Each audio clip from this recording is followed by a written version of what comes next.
널 기다렸어. It's like, no, I'll just go drop you, force you back immediately. He saved his third command center. He had that as an orbital ready to go, so he didn't get too far behind. He was also doing a lot of harass damage back at the base with those drops, so he immediately got himself back into the game, and Hush was kind of on this awkward composition. And from there, TY is one of the best at just ending those kinds of games. Yeah, I have to agree with you there. And, like, the one time I was worried for TY is when he lost his third CC, like when he had to cancel it and remake it on top of his ramp. I was like, okay, this could get a bit scary, especially if he brings those Void Rays back and catches the drop. That was TY's brightest and best moment, and also sniping the Void Rays was so key because that meant that he could just keep going and forcing those no blink stalkers, only depths to do that little horseshoe movement.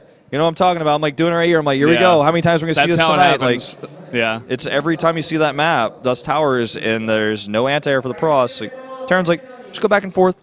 Oh, you want to defend your third base?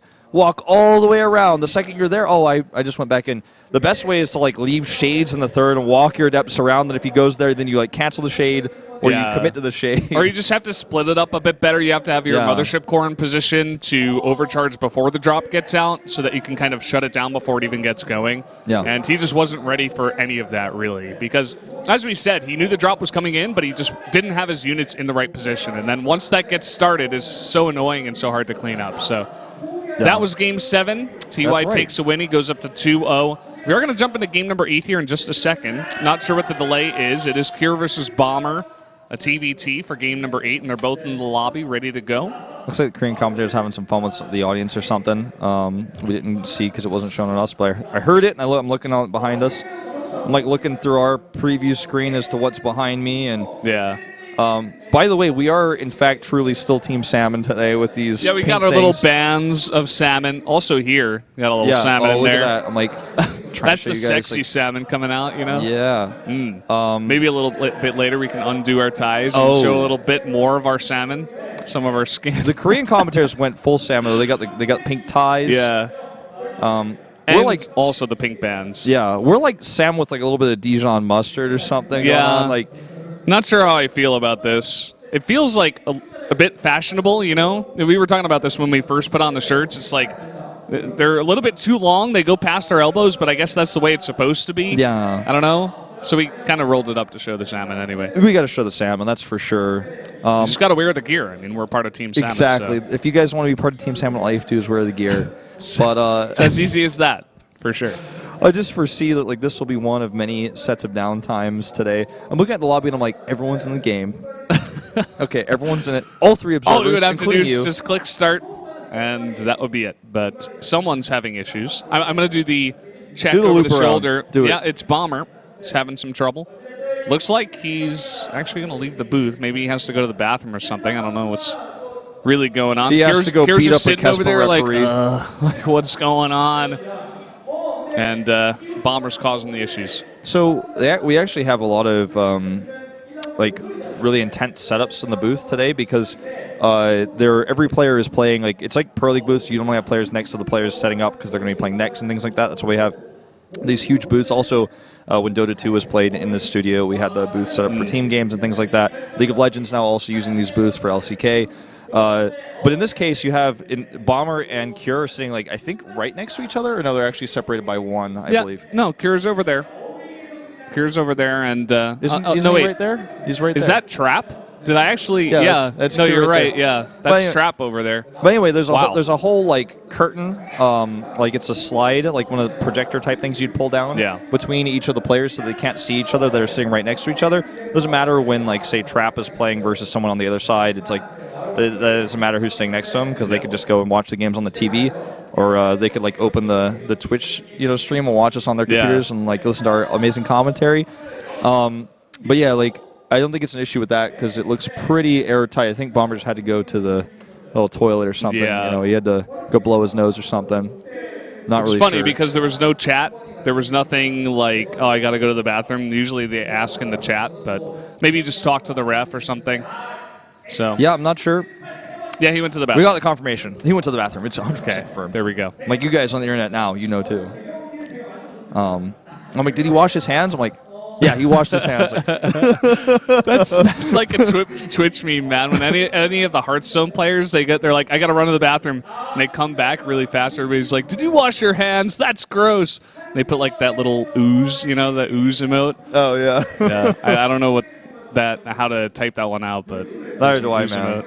Or you could just put Dan's game too. That works as well. That's mine. Yeah. Wolf's game. SPLKT Wolf. SPLKT Wolf. That's the best one. That's the best emote in the whole world.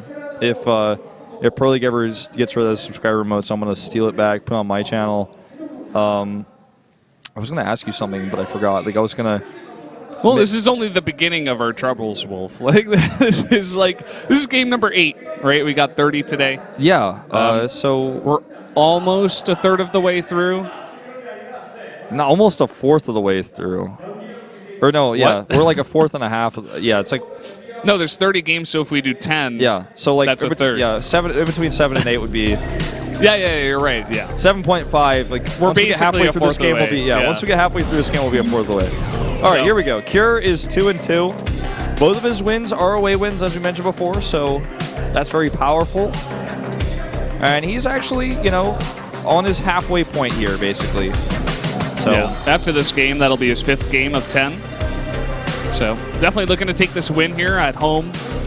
As you said before, wins are more important than away wins. Away wins is just kind of if there's a tie, like 2 players are 5-5, but one of them has 3 away wins and the other one has 2, then the player that has 3 obviously will move on. The Bomber is 1-1. Just took his win off of Trap 3 sets ago, and now he's going to face Cure. But he's only played 2 games, so it's still very early for him. And we'll have to wait and see how he fares in the rest of this group. One of the, I'd say he's almost an underdog in this group. He's been so inconsistent in recent times. He was on fire, then he had a few mishaps, and then he's back in form, I'd say. But he definitely could get out of this group. A lot of fans. One of the big fan favorites to get out, even though I think some people would not predict him to advance from this group. Yeah, for sure. The map is going to be Frost, guys, and we're going to jump right into it. Cure's home map. Here we go.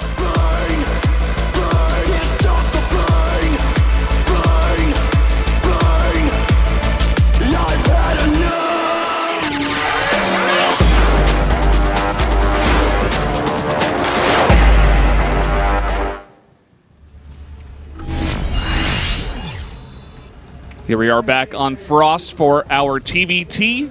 And up here in the top right in the red, one of our Terran players, he is Cure from the generic Green Wings. And at the top left in blue, the Afrika Freaks Terran Bomber. He's got that headset hair. He's got the one hair sticking up. You got to go tell him about it, man. You're the hair organizer here.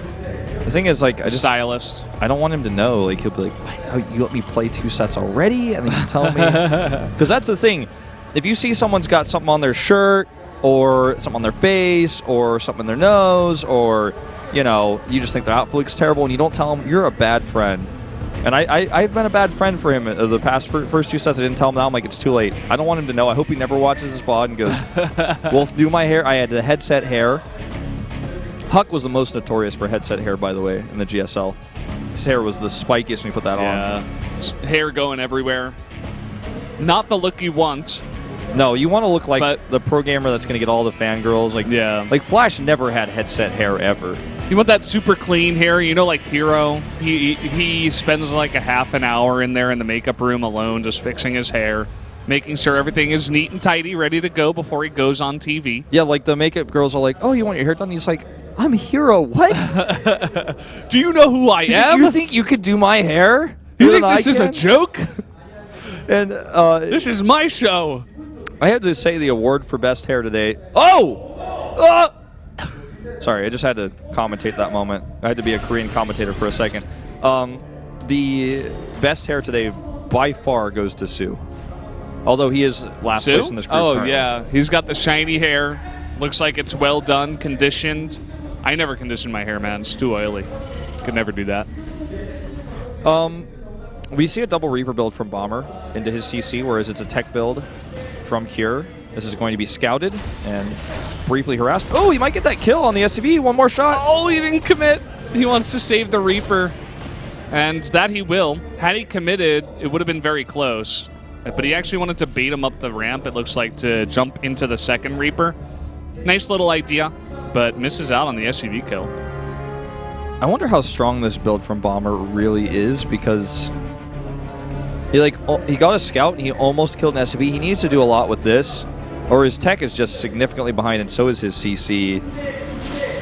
All right, let's see how much damage he gets done with this set follow-up attack. He's going to get one SCV for sure, delays that. Nice placement on the grenade, actually. Denies the Reapers from coming forward. But look at this. The Hellion pops out, and it will not go down. He loses all 3 Reapers for basically just SCV here. Yeah, well, he got 3 SCVs in total.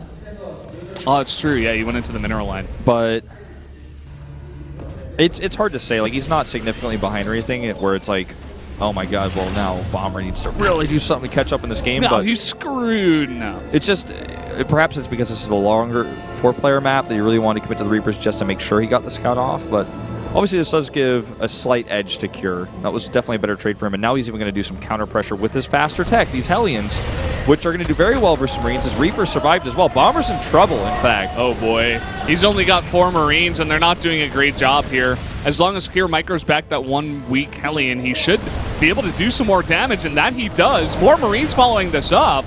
Oh, he's easily going to take this trade. This Hellion survives as well, which can do more line damage to the SCVs. Even using a grenade to zone. Here comes the Cyclone, which will finally clean this up, but 7 SCVs lost. He's going to lose some of the health on the Cyclone, but it's actually better to stay than to run away here. Yeah. Never getting away from a Cyclone. But look at this. Again, the tech advantage for Cure. He's got Banshees with Cloak coming up, a faster 3rd CC. And he just did a massive amount of damage. You know, he's ahead in SCVs as well. So he's ahead in really every facet of this game. Yeah. And not a good start for Bomber. Bomber had a very nice game, in fact, against TY. It was pretty close on Dusk Towers, but so far in this one, not really going as well as he had hoped. I mean, it's not like he has lost the game by any means, but the opening itself left him vulnerable, and Cure punished him. Cure was supply blocked for a significant amount of time, so that second Banshee is a bit late, but the first Banshee is the most important. That's when Bomber's going to have to respond. And he did delay the starport, but since then he hasn't scouted anything at all, so he has no idea this is coming. I don't know if he has a blind turret in his main. I don't think he does. No, he does not. And this is going to cost him big. He doesn't have a tech lab on his starport yet either. This is a big, big problem. He's got nothing at home to deal with this. The Cyclone's he doesn't even have a scan. He doesn't have enough for a scan, so he's just going to go for the attack. All right, well, it looks like Cure is not paying attention at all. Was microing his Banshee, but the second Banshee that comes out is going to be great at defending this because, like you said, he doesn't have a scan. He's going to go for the tank first. I'd say maybe he even wants to go for the Cyclone. Okay, finally the Cyclone goes down. The tank will escape, but so much damage done. 7 more SCVs killed, and he starts a turret now. Way too late. Way too late. He doesn't even need Coke. GG. GG, that's it. I guess when I said it's not necessarily game over, it basically actually was. Yeah, he was just way too far ahead, and Bomber, you know, had he played safe and made turrets, perhaps he could have held on, but he didn't even go as far as that. So, very quick game there. Kier going to take another win, sitting now at 3-2. Doing pretty well to pick up another win, and gets that much closer to getting out of this group. We got fans starting to propagate. Is that the word? I don't think so. I'm like, fans starting to aggregate? Fans starting to correlate? Congregate? Congregate?